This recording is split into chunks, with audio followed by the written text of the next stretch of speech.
Putri Diana baru berusia 36 tahun ketika kecelakaan naas merenggut nyawanya. Kepergiannya yang sangat tragis dan tiba-tiba membuat dunia begitu berduka.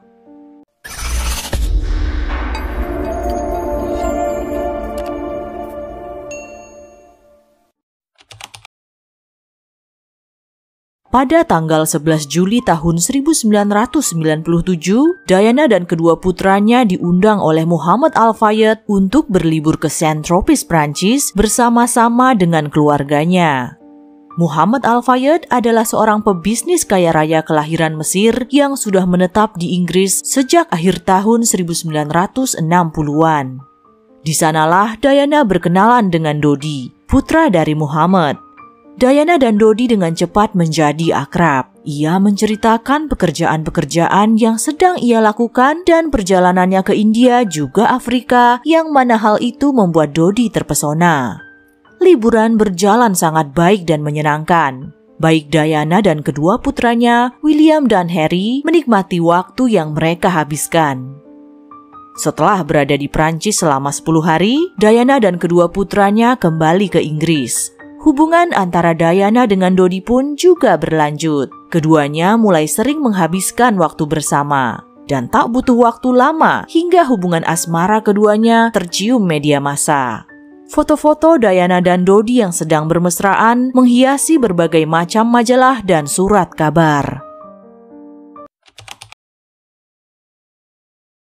Pada tanggal 22 Agustus 1997, Diana dan Dodi melakukan perjalanan dari Prancis Selatan ke Sardinia dengan kapal pesiar. Setelah sekitar 8 hari menghabiskan liburan yang menyenangkan, keduanya kembali ke daratan. Pada 30 Agustus 1997, Diana dan Dodi mendarat di Bandara Le Bourget, Paris, kemudian segera menuju ke Villa Windsor dan berada di sana untuk melihat-lihat selama kurang lebih setengah jam sebelum akhirnya menuju Hotel Ritz. Diana dan Dodi tiba di hotel pada pukul 4.30 sore.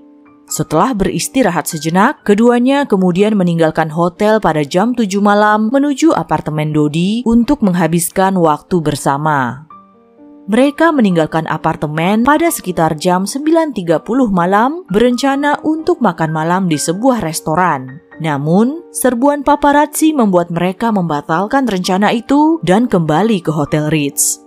Sesampainya di hotel, keduanya segera menuju restoran. Namun entah kenapa dengan cepat mereka mengubah rencana itu dan memutuskan untuk makan malam di dalam kamar Imperial Suite. Beberapa jam kemudian, yaitu pada pukul 12.18 dini hari, Diana dan Dodi meninggalkan hotel untuk kembali ke apartemen Dodi. Untuk menghindari kejaran paparazzi, mobil Mercedes yang membawa Diana dan Dodi melaju dengan cepat. Namun naas, pada pukul 12.25 dini hari, mobil tersebut malah menabrak tiang beton di terowongan Pont de l'Alma. Kerusakan mobil yang diakibatkan dari tabrakan itu sangat parah. Sang supir dan Dodi kehilangan nyawa mereka di tempat. Dalam beberapa menit, bantuan darurat segera berdatangan. Salah seorang petugas bernama Xavier Gomelon menyatakan bahwa ia melihat Diana masih hidup dan bergerak. Selain cedera di bahunya, sang putri tidak terlihat mengalami luka parah. Menurut Xavier, Diana sempat berkata, "Ya Tuhan, apa yang terjadi?" Xavier kemudian mengatakan kepada sang putri bahwa semua akan baik-baik saja. Seorang dokter bernama Frederick Malies yang sedang berkendara di terowongan tempat kecelakaan itu terjadi, buru-buru keluar dari mobilnya dan menghampiri Mercedes hitam yang ringsek itu.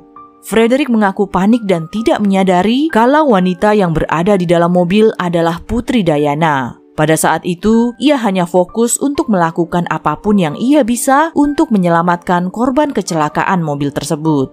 Menurutnya, saat itu Diana mengalami kesulitan bernafas.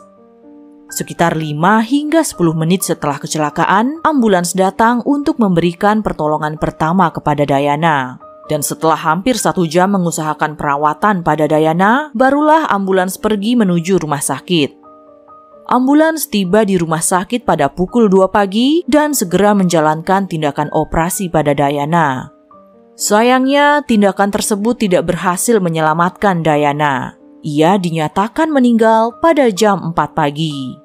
Menurut Dr. Bruno Ryo, operasi yang sempat dilakukan menunjukkan adanya luka parah pada vena paru-paru sebelah kiri yang menyebabkan nyawa Diana tidak bisa diselamatkan.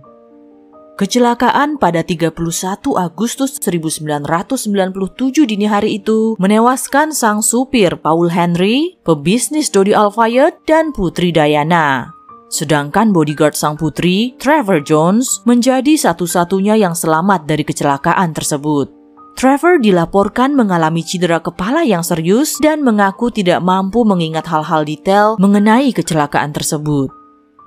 Hingga kini, banyak yang berspekulasi mengenai kecelakaan yang merenggut nyawa Diana. Tidak sedikit yang meyakini kalau peristiwa kecelakaan pada tanggal 31 Agustus 1997 itu merupakan sebuah kecelakaan yang sengaja diatur oleh pihak kerajaan Inggris. Tuliskan pendapat kalian mengenai kisah ini di kolom komentar. Klik playlist di sebelah untuk nonton kisah-kisah menarik lainnya.